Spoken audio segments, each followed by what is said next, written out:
So hey guys, welcome back to my YouTube channel. I have not planned this video, but I just want to talk about this laptop. Nothing special about it, but I want to send a message to all people out there who have not the fastest laptops and those who have student laptops.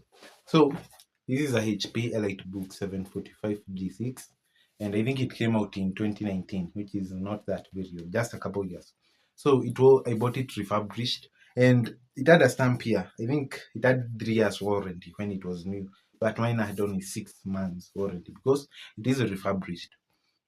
So why did I want to talk about this laptop? Firstly, after finishing high school, the first thing I wanted, the ideal specs, let me put it that way, I wanted about a laptop. I wanted something which I could game on. That is important. Not the AAA games or any titles. I wanted something which could handle good games. Let me say good games.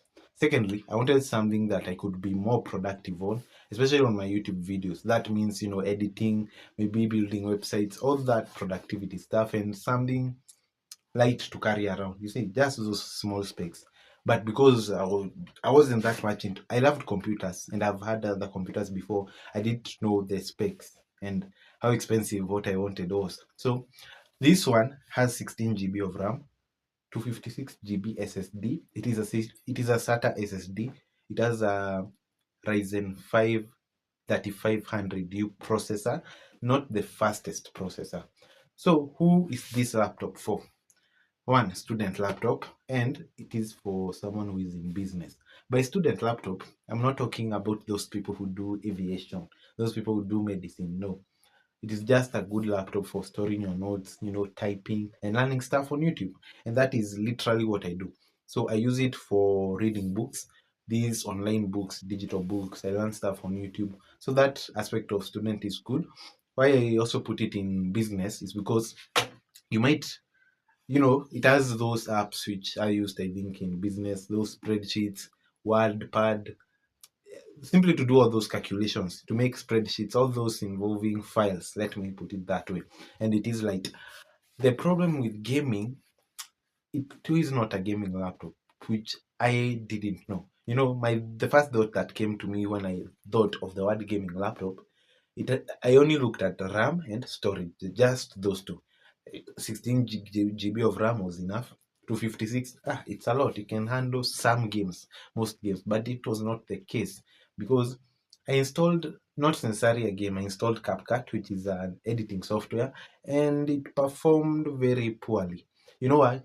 For you to game, you need NVMe SSD, not SATA SSD. SATA it is fast. It is faster than a HDD, but not as fast as NVMe SSD. So in terms of fast storage, I didn't have that. Let's go to the processor. The processor was a 3500U. That one is mostly meant for light work.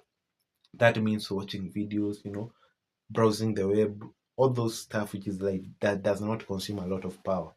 Editing and gaming is pretty heavy, and that processor doesn't cut the chase, let me put it that way. For the GPU, it has 2 GB NVIDIA. I don't know what it is. Not NVIDIA. NVIDIA is too expensive. It has 2 GB Radeon graphics, AMD, something like that. 2 GB in this age, the big 2026, is not enough for most games. At least 4 GB or 8 GB, though that was not enough. Like, there are so many things this laptop was missing, and I got a bit disappointed in myself for buying it, but generally, you need to start somewhere. So for now, I'm using this laptop to write my YouTube scripts and maybe some to read mostly. Yes, reading, typing, watching videos, but any high level stuff, no, it's just not meant for it. So next time you buy a laptop, just know what you are looking for. I don't think I searched the web properly for this, and yeah, and it was priced on my budget. I couldn't buy a gaming laptop, so yeah.